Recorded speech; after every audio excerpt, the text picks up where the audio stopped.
on point. They don't even have a date yet. Yeah. Jessica, isn't this all political? No, I don't think it's all political. I think it's somewhat political. And this idea that you could ask anyone, Republican or Democrat, to take off their politician armor is ludicrous. Everyone is thinking about it no matter what.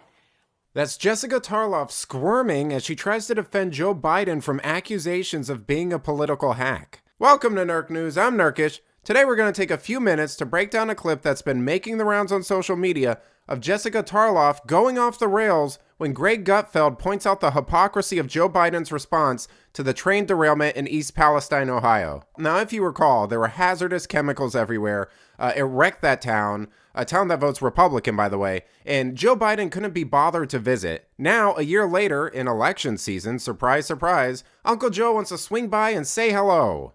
I also don't think it's a responsibility of the president to go to every single thing that goes wrong. And I would add to your point, Dana, yes, about the declaration, the disaster declaration, but Governor DeWine and Congressman Johnson, who's the local congressman there in Ohio, both praised the federal response. They said they had gotten everything that they needed from the government when this happened, and that there were agents on the ground from the Department of Transportation the day that it happened. And yes, Secretary Pete was, quote, late to come, but they still said that they got what they needed.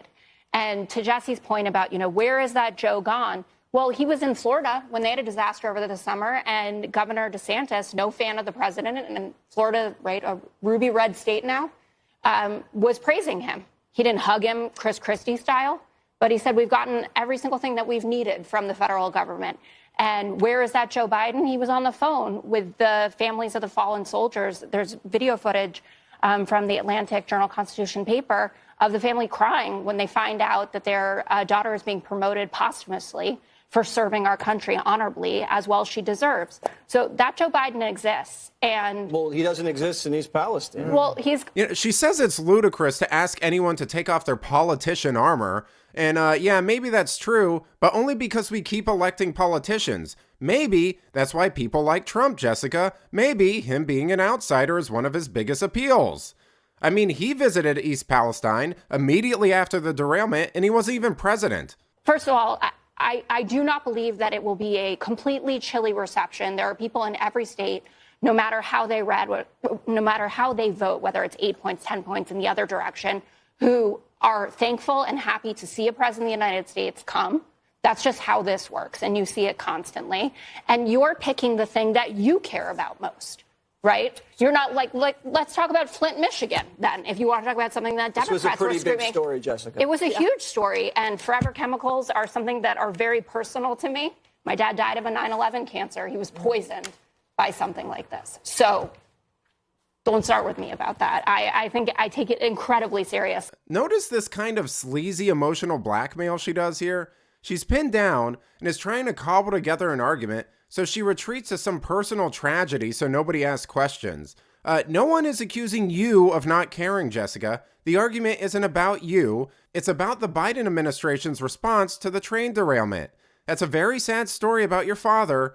It doesn't change anything. And there was risk that it was going to infect another state. So should Biden have taken it as seriously as you are? But the point is that showing up when you want him to doesn't mean that he didn't take it seriously. And if the governor of the other party, a Republican governor, and the congressman are saying that they got what they needed, why is that not good enough for you? You think he can go to every single thing that happens? That they're going to say something else when they continue to need the White House? Don't be naive politically. But then you're just setting up a trap where there's no possible way for you to accept any point that I made. I'm setting up you is did it with Maui. Put yourself in the situation of a poor person from East Palestine who's had a chemical waste spilled in their land and their water in a forever chemical. It was the worst toxic spill of the year. So don't make it like it's just like a tornado. It's not. All right, we got to move on, you guys.